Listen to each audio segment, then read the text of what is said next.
नमस्कार, किस्सा यूपी का देख रहे हैं और मैं हूं आपके साथ दिव्या सिंह। बहराइच हिंसा के बाद मामले में ताबड़तोड़ एक्शन जारी है। कट्टरपंथियों को पुलिस घसीट कर सलाखों के पीछे पहुंचा रही है। हिंसा के दौरान घरों में आग लगाने वाले और लूटपाट करने वाले 2 उपद्रवियों को फिर से पुलिस ने आज गिरफ्तार किया है। दूसरी तरफ बुलडोजर एक्शन पर कोर्ट ने 4 नवंबर तक रोक लगा दी है। हाईकोर्ट की लखनऊ बेंच ने इस मामले में दोनों पक्षों को सुना। इसके बाद सरकार और पीड़ितों को अपने अपने सबूत पेश करने का समय दिया। लेकिन इन सब के बीच एक ऐसी खबर सामने आई जो हर तरफ चर्चा का विषय बनी हुई है। दरअसल मथुरा पहुंचे सीएम योगी आदित्यनाथ और आरएसएस प्रमुख मोहन भागवत के बीच लगभग 2 घंटे मुलाकात हुई। इतना ही नहीं, कहा जा रहा है कि यह मुलाकात बंद कमरे में हुई और इसे बेहद ही अहम माना जा रहा है। दोनों ही बड़ी हस्तियों की मुलाकात ने कुछ लोगों की बेचैनी को बढ़ा दिया है और तरह तरह के कयास भी लगाए जा रहे हैं। आज इसी पर चर्चा करेंगे। मेरे साथ स्टूडियो मौजूद हैं कैपिटल टीवी के executive editor Rajiv sir. Sir, आपका स्वागत है। धन्यवाद। क्या लगता है मुलाकात के पीछे की वजह क्या हो सकती है? देखिए, पीछे की एक ही वजह है कि योगी आदित्यनाथ अब सिर्फ भारतीय जनता पार्टी की पॉलिटिक्स नहीं कर रहे हैं। भारतीय जनता पार्टी यानी कि भाजपा में अभी भी कुछ कंफ्यूज लोग हैं। वो राजनीति में पूरी तरीके से हार्डकोर हिंदुत्व की बात नहीं करते, अभी भी बीच बीच का रास्ता अपनाते हैं। लेकिन अब योगी आदित्यनाथ को हिंदुत्व की राजनीति करनी है, जिसका इंडिकेशन उन्होंने पहले ही दे दिया। बटोगे तो कटोगे, मतलब उन्होंने साफ तौर पर कह दिया हिंदुओं को एक होना पड़ेगा। और हिंदुओं को एक करने के लिए राजनीतिक पार्टी यानी भारतीय जनता पार्टी से बेहतर संगठन कौन है? राष्ट्रीय स्वयंसेवक संघ। तो आरएसएस प्रमुख भागवत से मुलाकात, इसके पीछे के बड़े कारण यही है कि योगी कह रहे हैं कि देखो भाई, उत्तर प्रदेश में अभी हमें अपने तरीके से राजनीति करने दीजिए और आप ऊपर के नेताओं को अपने तरीके से समझाइए कि कहीं रोक टोक ना हो, क्योंकि योगी की राजनीति के स्टाइल यही है। पिछली बार जब किसान बॉर्डर पर आ गए थे, गाजीपुर में सीआरपीएफ की टुकड़ी आ गई, पैरामिलिट्री फोर्सेस ने चारों तरफ घेर लिया। राकेश टिकैत को पकड़ के ले जाना था, किसान आंदोलन खत्म हो रहा था, राकेश टिकैत रो गा रहा था। उस समय मीडिया वाले भी 2-4 आ गए और उसके सामने रोना शुरू कर दिया कि अब हम ऐसा नहीं करेंगे। क्यों?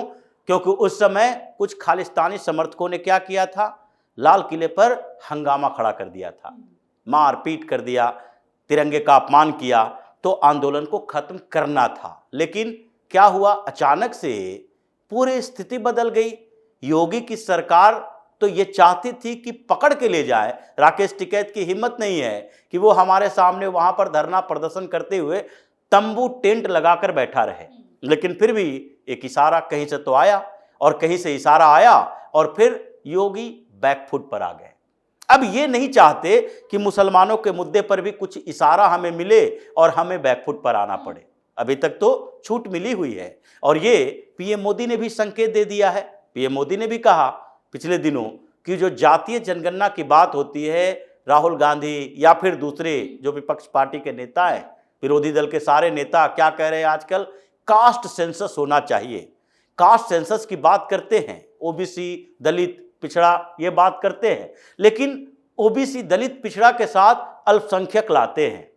तो अल्पसंख्यक लाते हो तो क्या अल्पसंख्यकों में यानी मुसलमानों में ओबीसी नहीं है?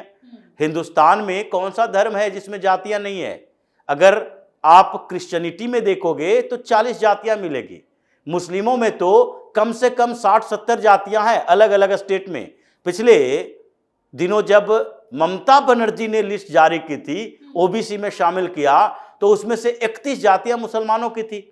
जो ओबीसी की नई लिस्ट आई उसी पर हंगामा हुआ तो ममता बनर्जी को बैकफुट पर आना पड़ा, क्योंकि वहां पर यह चलने लगा कि ये तो ओबीसी करती है, लेकिन मुसलमानों का नाम जोड़ जोड़ के मुसलमानों को ज्यादा रिजर्वेशन दे रही है। तो इसलिए फिर बैकफुट पर आना पड़ा, क्योंकि कोर्ट में मामला भी चला गया था कि अचानक से ये ओबीसी की नई लिस्ट निकालते हैं, उसमें एक टारगेटेड वर्ग को, जिसको ये चाहते हैं कि उसके अपीजमेंट की पॉलिटिक्स करें, उसी को शामिल कर रहे हैं। तो ये जातियां तो सारी धर्मों में है, लेकिन फिर भी टारगेट किसे किया जाता है? दलित, पिछड़ा के साथ अल्पसंख्यक जोड़ रहे हैं कौन? ये अखिलेश यादव। और अल्पसंख्यक मतलब मुसलमान, अल्पसंख्यक मतलब इन लोगों के लिए सिख, जैन, बौद्ध, क्रिश्चियन, यहूदी, पारसी, ये सब नहीं होता। अल्पसंख्यक का मतलब सिर्फ मुसलमान, क्योंकि सबसे बड़ा अल्पसंख्यक ग्रुप है तो सबसे ज्यादा राजनीति में फायदेमंद है, वो सीटें दिलवाता है। तो ऐसे में अब नए तरीके की पॉलिटिक्स की जरूरत है और ये योगी आदित्यनाथ मांग कर रहे हैं डॉक्टर मोहन भागवत से। और यही चर्चा हुई कि अब उत्तर प्रदेश में आगे क्या होना चाहिए, क्योंकि जिस तरीके से लिस्ट आई है सामने, जो अलग अलग डिस्ट्रिक्ट में उत्तर प्रदेश के अंदर मदरसों को लेकर, मस्जिदों को लेकर और वहां मुस्लिम पॉपुलेशन को लेकर, ये सब जो अलग अलग लिस्ट तैयार की गई, उसमें देखा गया कि किन किन जगहों पर ज्यादा उत्पात होता है। अब ज्यादा उत्पात तो उन्हीं जगहों पर होता है जहां मुस्लिम आबादी ज्यादा है। ये पूरी तरह से एक इस्लामिक किलेबंदी करके बैठे हुए हैं, यानी कि जहां मिक्स पॉपुलेशन है वहां ज्यादा उत्पात करने की हिम्मत इन लोगों के पास नहीं है।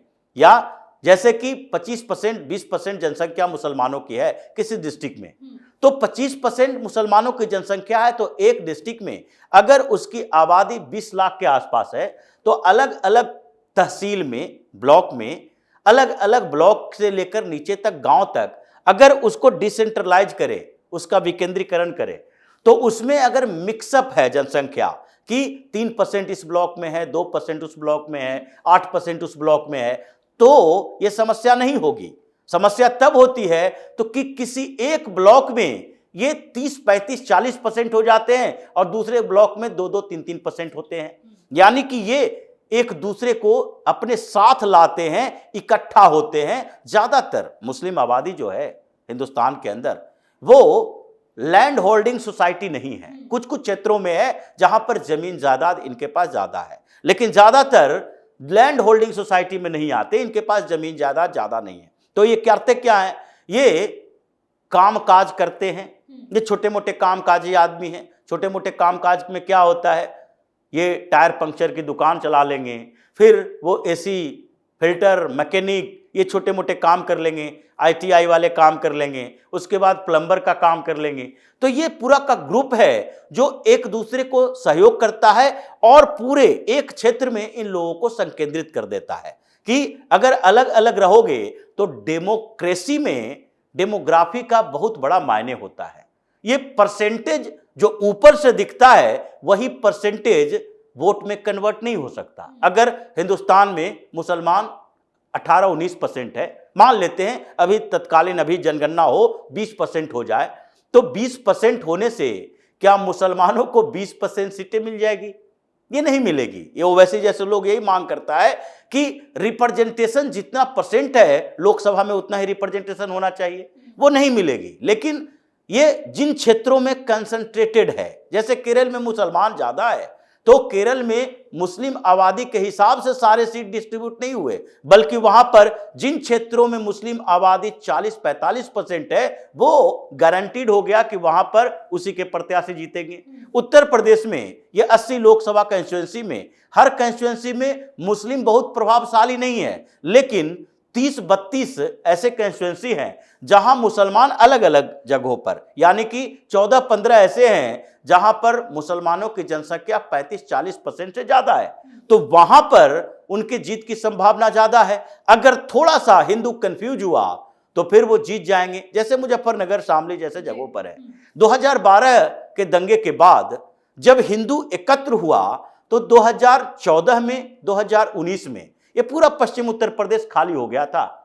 एक भी कैंडिडेट इन लोगों का जीत नहीं पाता था। 99% वोट जाटों का भी भारतीय जनता पार्टी को जा रही थी। लेकिन जैसे धीरे धीरे मेमोरी में कमजोर हुआ, भूल जाते हैं जल्दी, हिंदुओं को भूलने की आदत है। अगर भूलने की आदत नहीं होती तो 47 से अब तक जितनी घटनाएं हुई, जिस तरीके से देश का विभाजन हुआ, जैसे हिंदुओं को अलग अलग क्षेत्रों में मारकर भगाया गया, कश्मीर से लेकर पाकिस्तान और बांग्लादेश तक, वैसे में इनके मेमोरी में ये होता कि हम कैसे कैसी स्थितियों में पले हैं, कैसी कैसी स्थितियों को झेले हैं और आज फिर वही स्थिति आने वाली है। तो ये जो पॉलिटिकल तरीका है वही योगी आदित्यनाथ का अगला एक्शन प्लान है कि देखिए अब संघ के तरफ से हमें छूट मिलनी चाहिए। संघ एक कल्चरल ऑर्गेनाइजेशन की तरह काम करता है। आप हिंदुओं को इकट्ठा करने में भूमिका निभाते हैं और उस भूमिका को और बढ़ाना चाहिए उत्तर प्रदेश के अंदर। कैसे कि संघ का अलग अलग जगह पर प्रोग्राम होता है, खाने पीने का प्रोग्राम होता है, प्रचारक होते हैं, वो घर घर जाते हैं, वो जातीय डिवाइड को कम करने में अहम भूमिका निभाते हैं। ब्राह्मण है, वो दलित के घर में जाकर खाना खा रहा है, सबको इकट्ठा बैठ के खाना पीना हुआ, एक दूसरे के साथ दोस्ती हुई, सनातन धर्म की बात हुई, तो सब एक दूसरे के साथ साथ पैरेलल चलते हैं। उसमें जातीय भावनाएं धीरे धीरे खत्म होती जाती है। वो भावना को फिर से आप जगाइए ग्रास रूट लेवल पर, और पॉलिटिकली इन लोगों को हम जागरूक करेंगे, क्योंकि दो अलग अलग तरीके हैं। अगर एक धार्मिक व्यक्ति होता है, एक राजनीतिक धार्मिक व्यक्ति होता है, ये दोनों में बहुत अंतर है। इस अंतर को देखना है तो नॉर्थ इंडिया और साउथ इंडिया के पॉलिटिक्स को देखना पड़ेगा। ऐसा नहीं है कि तमिलनाडु में या केरल में या फिर आंध्र प्रदेश में इन जगहों पर धार्मिकता, सनातन धर्म के प्रति इन लोगों की रुचि कम है। जो वहां के हिंदू हैं, सबसे बड़े बड़े मंदिर साउथ इंडिया में हैं, और साउथ इंडिया की फिल्मों में भी ये प्रदर्शित किया जाता है। वहां पर हर घर में जाएंगे, हिंदू के घर में शाम के समय में दीपक जलता हुआ दिखाई पड़ेगा, सब लोग टीका लगा के सामने दिखाई पड़ेंगे आते हुए, पूरा प्रदर्शन करते हैं अपने हिंदुत्व का। लेकिन वो पॉलिटिकल हिंदू नहीं बन पाए हैं। अभी भी उनको लगता है कि ये जो द्रविडियन पॉलिटिक्स के नाम पर हमें बांट रहा है, यही असली द्रविडियन नेता है और हमारे लिए यही काम कर रहा है। तो वो पॉलिटिकल हिंदुत्व जो है वो योगी आदित्यनाथ तैयार करेंगे, और हिंदुओं के बीच एकता है वो संघ के लोग तैयार करें। तो ये दोहरा फोर्स लगेगा, तभी इन जिहादियों की औकात पता चलेगी। और एक्शन प्लान दो तरफा होना चाहिए। एडमिनिस्ट्रेशन हमारे पास है, हम किसी तरीके से उसमें लोचा नहीं करेंगे, हम ढील नहीं देंगे। ये बहराइच में क्या हुआ, एक एसएचओ हाथ में गन लिए हुए था, टीयर गन लिए हुए था, और वो चला नहीं पाया। क्यों? क्योंकि उसको लग रहा था इससे बवाल हो जाएगा, कोई वीडियो हमारा बना लेगा। क्या आज वो सेंटिंग पोस्ट में है, सस्पेंड कर दिया गया कि वो लोग पत्थर मार रहे थे और तुम एक गन नहीं चला पाए, आंसू गैस के गोले नहीं छोड़ पाए। तो ऐसी स्थिति में एडमिनिस्ट्रेशन का दबाव रहेगा। धीरे धीरे मदरसों पर अंकुश लगाने के लिए सुप्रीम कोर्ट में, हाई कोर्ट में कार्रवाई चल रही है, और दूसरी तरफ मस्जिदों पर निगरानी रखने की व्यवस्था की जा रही है, क्योंकि वहीं से ये जिहादी मानसिकता पैदा होती है। तो एडमिनिस्ट्रेशन अपनी भूमिका निभाएगी, पॉलिटिकल पार्टी अपनी भूमिका निभाएगी, भारतीय जनता पार्टी, और कल्चरल ऑर्गेनाइजेशन के तौर पर, सांस्कृतिक संगठन के तौर पर आरएसएस अपनी भूमिका निभाएगी। त्रिस्तरीय व्यवस्था कीजिए, तभी अगले कुछ सालों में इसका बेहतर परिणाम निकलेगा। और जब इसका बेहतर परिणाम निकलेगा तो उसके बाद ये लोगों का मोरल डाउन होगा। अभी भी लगता है इन लोगों को कि कभी न कभी अखिलेश यादव मुख्यमंत्री बन जाएंगे उत्तर प्रदेश के, और जब मुख्यमंत्री बन गए तो उसके बाद क्या होगा, मुख्यमंत्री बन गए तो फिर हमारी सरकार आ जाएगी, हमारा राज हो जाएगा। इसके मन में ये बैठना चाहिए कि अगले 50 साल तक मेरे समर्थक कोई भी नेता जीत कर नहीं आएगा, मेरे समर्थक नेता मुख्यमंत्री नहीं बन सकता है। छोटी मोटी सफलता अलग बात है, विधायक बन जाना, सांसद बन जाना, उसके हाथ में कानून नहीं होता, उसके हाथ में लोकल लेवल पर कुछ डेवलपमेंट का काम होता है। वो कानून नहीं बना सकता, कानून बनाने के लिए सरकार बनाना पड़ता है। तो ये जो व्यवस्था चल रही है, वही योगी आदित्यनाथ ने आज मोहन भागवत के साथ मीटिंग में भी कही है कि अब आप ये मत कहिएगा। पिछले दिनों मोहन भागवत भी कभी कभी ये बयान दे देते हैं कि संघ के एजेंडे में अयोध्या था लेकिन मथुरा काशी नहीं है। ये संघ की तरफ से ऐसी बातें नहीं होनी चाहिए। आप के एजेंडे में हो या ना हो, आप उस पर चुप्पी साधे रहें, डायरेक्ट हिंदुओं को डिमोरलाइज न करें कि संघ आपके साथ नहीं है। अगर मथुरा पर विवाद चल रहा है, उस पर आंदोलन होगा तो संघ नहीं करेगा, काशी पर आंदोलन होगा संघ नहीं करेगा। ये बातें नहीं होनी चाहिए। अब एक बार पूरी ताकत से इन लोगों को बताना पड़ेगा कि यहां पर हिंदुस्तान के अंदर राजनीति हिंदुत्व की होगी, राजनीति तुष्टिकरण की नहीं होगी। मुस्लिम परस्त राजनेताओं को सबक सिखाया जाएगा, और जो मुस्लिम परस्त राजनीति करता है वो सत्ता से कोसों दूर रहेगा। यही अवधारणा और यही प्लानिंग अभी उत्तर प्रदेश में चल रही है। जी, बहुत बहुत धन्यवाद सर तमाम जानकारी। धन्यवाद। तो बहराइच में सीएम योगी का तगड़ा एक्शन जारी है, जिसकी वजह से कट्टरपंथियों की हालत खराब हो गई है। वहीं सीएम योगी और मोहन भागवत की सीक्रेट मीटिंग ने विपक्ष की नींद उड़ा दी है, क्योंकि ये मुलाकात लंबी चली है और इसके बाद कई बड़े संकेत भी मिल रहे हैं। किस्सा यूपी का में आज के लिए इतना ही। अगर आपने अभी तक हमारे चैनल को सब्सक्राइब नहीं किया है तो सब्सक्राइब कर लीजिए, हमारे वीडियो को लाइक कीजिए, शेयर कीजिए, हमारे वीडियो पर कमेंट्स करके जरूर बताएं कि आपको हमारी खबर कैसी लगी। धन्यवाद।